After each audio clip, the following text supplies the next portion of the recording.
in my pocket, strictly musical weapon, and my style and fashion, call me lyrical TI1. Hello guys, coming to you from Byblos, Lebanon. Today I'm going to be talking about something a bit different than I usually do. It's going to be about a phone.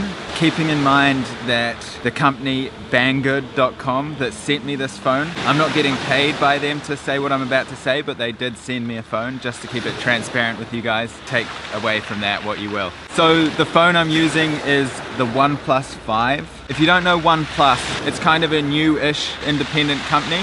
It's been around for a few years now, but it's basically a competitor for Apple and Samsung.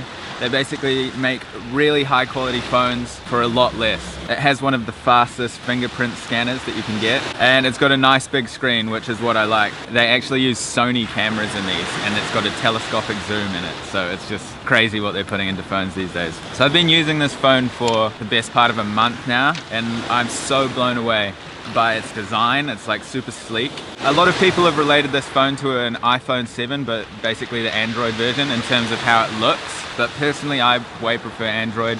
If you followed this channel for a long time, then I used to have an iPhone, but I had some serious issues with not the phones themselves, but their whole network systems and their updating. And funnily enough, about a year after I made the video where I was like in Egypt and they blocked my phone for no reason because of the whole updating thing, now they're going through lawsuits in many different countries for doing the exact same thing as they've always been doing, which is really not good, but I won't get into that. Basically, I prefer the Android phones for many reasons, and freedom is one of them. One of the reasons I like this phone is having the bigger screen, especially for traveling. You can watch videos if you're on a long bus ride or train ride. It's super fast, this phone. It's got 6 gigs of RAM, and you can even get an 8 gig of RAM version for a mobile phone, which is crazy. And it's so good for things like editing Instagram photos. Having the big screen combined with how fast this phone is, it makes editing photos and like just looking at Instagram photos so nice because you see a much bigger picture. Gives you more of a feeling than a better feeling than a smaller phone. Another cool feature, especially if you're a traveler, because you're on the go and you use your phone a lot sometimes for navigation and accommodation and all that kind of thing, is it's got a dash charger. You can literally charge this thing in like 45 minutes tops. Half an hour to 45 minutes you can charge this full. So let's say you stop in and your phone's flat and you want to grab some lunch or something, you can charge this while you eat and it will be fully charged again, ready to go. It's also got a really handy do not disturb switch on the side that you can just flick if you get into a situation where you don't want your phone going off.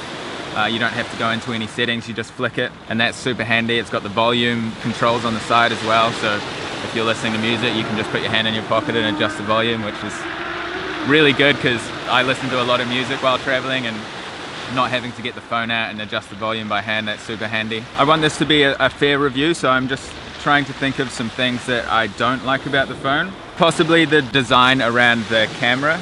It could be improved, but that's more like an aesthetic thing. It still looks great, but I think it could be improved a little bit, and I think that they might have improved that in their latest version. That's the only thing that comes to mind right now that I can really think of. I did once find something that I didn't like, but generally this is such a great tool. You're getting something like an iPhone or a Samsung, but literally half the price. I kid you not, it's really great. This is faster than an iPhone.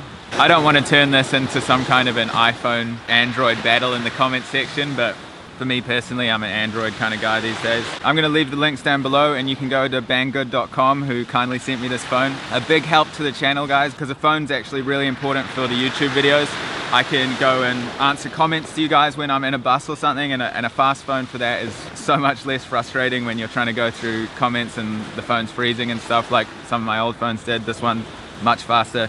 So this is a huge asset to the channel because I can answer comments on the go, edit Instagram photos, you know, which my Instagram I like to think is a big part of the channel as well because it shows that moment in time. So check that out if you haven't already. But this is a huge asset to the channel, so I'm so thankful for Banggood.com for hooking me up with this. It's really good of them, so please go and check them out and show them some love. I also got this carbon fiber case here, which I always use because, you know, traveling. This case lives on here. Nice sturdy heavy duty case, which is pretty important for me. Once I drop my phone in a...